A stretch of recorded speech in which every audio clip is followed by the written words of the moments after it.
What's going on, YouTube? This is Boxingwave. Please subscribe to the channel if you haven't already. Hit the subscribe button. Also, hit the bell notification button so you'll be alerted whenever I drop new content. And if you like the content and you enjoy the content, please hit the thumbs up for me. All right. I wanted to speak a little bit more about the Richardson Hitchins fight the other day with George Kambosos. I went to the event. All right. I did a recap video with my father. Me and my father went. I took him out to see the fight for Father's Day. Okay.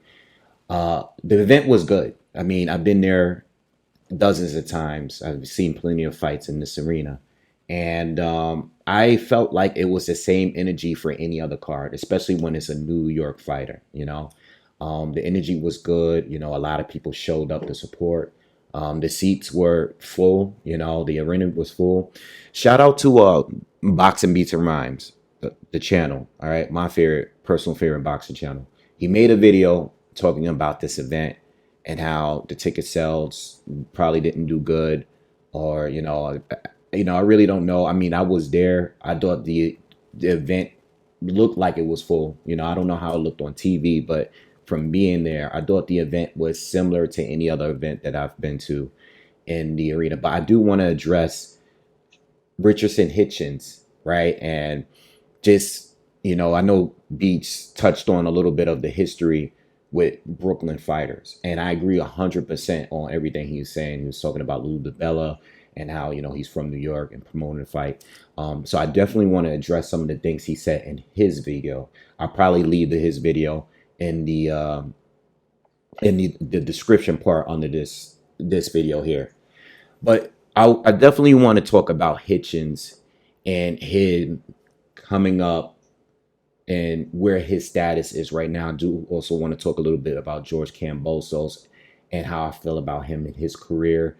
And I'm going to speak a little bit about Devin Haney as well, being that Hitchins called him out. Bill Haney was there in the arena.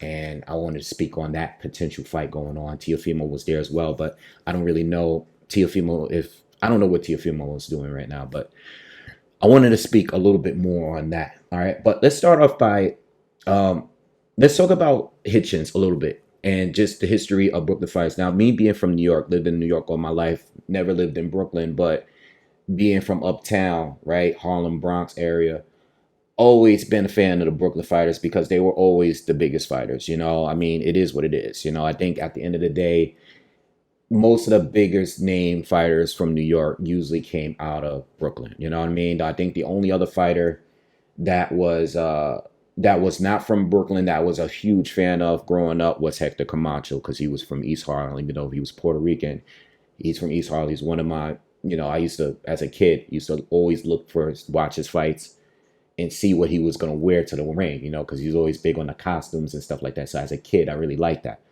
But as far as growing up watching boxing, big fan of Zab Judah in my top 10.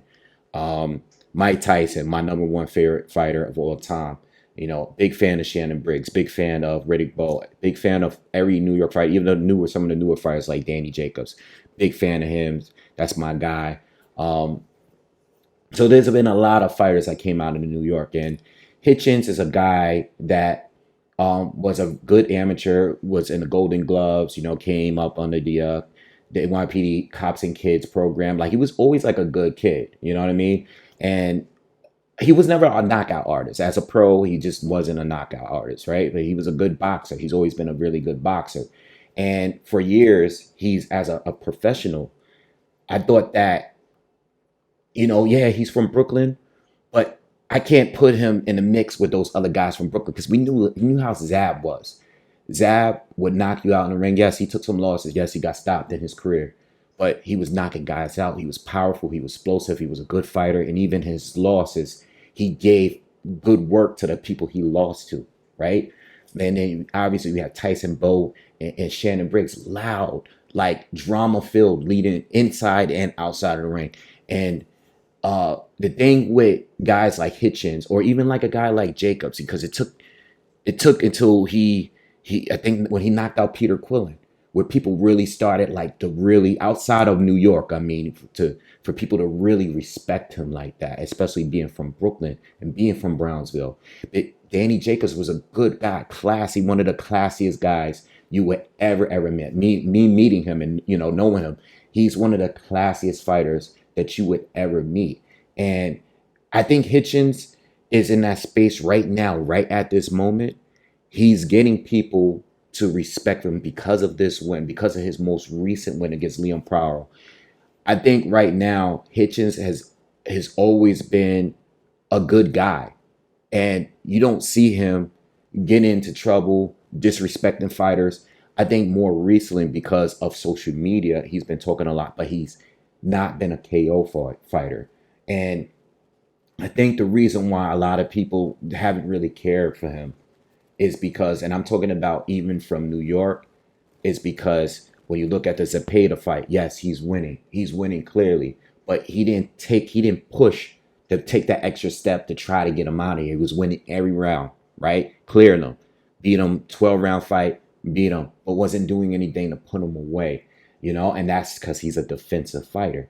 Then you had the Lemos fight where he struggled in that fight. It was a close fight because Lemos was very aggressive. Nobody really knew him like that. And he really didn't have an answer for the aggression. He was struggling in some of the rounds and stuff like that. So those fights there, and these are recent fights, but those recent fights are some of his best wins. I think Bowser was one of his best wins before that. But these recent wins weren't like eye-catching wins. These are the wins that would even get people from even here in New York to really like want to go out there and support him like that. Shushu Carrington's another fighter who, he's from Brooklyn. He's getting promoted heavy. And I think they're doing the right thing with him, putting him on the right shows and having him around the right people, seeing him with Mike. And those are the people that's how you get that booking. When they see the knockouts and stuff like that, that's how you get the exposure, right? But I feel like with Hitchins, it wasn't really working out that way. Now, when he beat Liam Powell in Puerto Rico, that was his best win, best performance. He clearly won the fight, and Powell had beaten Matias. But what happened? The fight's out in Puerto Rico. You know what I mean? It's not here in New York. It's not here in the theater. It's not here. So, yes, it's a good win. It's a great win, actually. But no one knows except hardcore boxing fans. You know what I mean? So it's like, it was a great win. And to this day, in my opinion, it's still his best win. And that's the win that made him a champion.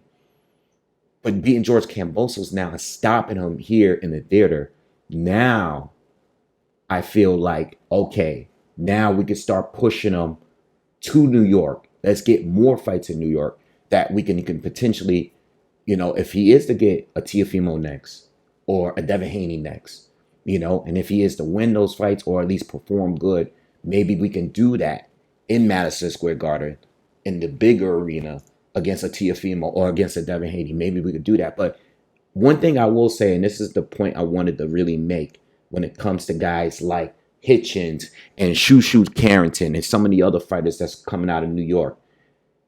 The difference between those two and like a Edgar Berlanga, you got to have these guys on the hugest platforms. Like Belanga's a little different because he got the Canelo fight quick, but you see the difference between the behavior of Berlanga and Shushu and Hitchins. Those guys are very humble. Yes, they call out people. Yeah, they talk a little bit on social media, but Belanga's on a different level. He's made people hate him. And I hate to say it, but when you are a black fighter from Brooklyn, people know you from knocking people out. People know you from talking crazy shit, being disrespectful, being a loudmouth, where people kind of end up wanting to see you lose. And that's what Berlanga has. But it's drawing the crowd. Shushu and Carrington, I'm sorry, I said Shushu and Carrington. Shushu and Hitchins, they talk, and Carrington get his knockouts, but he already had a fight where he struggled. A lot of people feel like he might have lost it. He edged the fight. Belanga's different because Berlanga makes people, whether you hate him or love him, he does things that make people pay attention to what he's doing. And now that I like when Hitchins won and the way he called out Devin Haney. That's a Brooklyn way of calling. That's what we we know of Brooklyn fighters to act. And now let's put him on the Breakfast Club the next time he fights in his hometown. Let's put him on the Breakfast Club. Let's put him on, you know, Cam and Mace got a podcast. I know they not a boxing podcast, but they do talk boxing content. Have they had up there? They had Teofimo up there. They had Keyshawn Davis up there. They've had Devin Haney or Bill Haney up there. You got to put them on these shows. And I'm speaking like, I don't know if he's going to go back to Eddie Hearn, but now that he won this fight, now let's get him on the major podcast. Let's get them on Gilly and Wallow. This is the kind of community that's going to make people pay attention to you moving forward. It is what it is. He is a black fighter from Brooklyn, New York. You got to have him get on platforms to help build. The pushing and shoving in the press conference, that's not going to do it. Not with George Kambosos. It's just not going to work. You got to have him on these platforms where, you know, Black Americans will watch the platform. You got to have it where, especially these hip hop platforms, it is what it is. I'm not saying that Hitchins got to be super ultra disrespectful. He doesn't have to be Berlanga. You know what I'm saying? Dropping M-bombs all day. He don't have to do it. But I liked when he did it against Devin Haney because it got people to pay attention. And that's what, when you from Brooklyn, that is what people will expect you to be. I mean, even Hector Camacho, he's not from Brooklyn. He's from East Harlem. But we know how Hector Camacho got down. Super disrespectful. Made racist comments. You see him with all these girls, and he's getting all this trouble, getting all this stuff. That's what people are going to know you for. You know, that's how you get more exposure. But for Hitchins, I'm not saying he has to be that, but he at least needs to be on these platforms talking, because he just beat the biggest name in his career, and it was by KO. And he's never been a KO artist like that. And I think now it's time to really push him to that next level, especially if he's going to end up fighting a Teofimo or a Devin Haney. Teofimo, Devin Haney, hated by many, but they know what to say to get people to pay attention. It's just weird, but it is what it is. You know, especially if you're American. Right now, if you're an American boxer, every other person is talking about American fighters this, American fighters that. Yo, we as Americans, you know, I mean, even as a content creators, people can't stand us. So you have to capitalize off it a little bit. You know what I mean? A little bit. And I think right now it's a time for Richardson Hitchins to, you know, like, I love the way he fight. I know I talked a little bit about the fight, but I love the transition in the second half in that 7th, 8th round where he walked them down with his hands up in that high guard and just beat up George. I like that because it's like, all right, we already know you could box. Your jab is phenomenal. You know, you're landing a 1-2. Okay? You're definitely hurting them, but what's next? Now, put those hands up, walked them down, got in close, started throwing hooks. Then eventually caught him to the body, put him down. Great performance, won every round. It was a good performance. You know what I mean? He beat George the best. I also think George is fading. But that's what I had to say about Hitchins.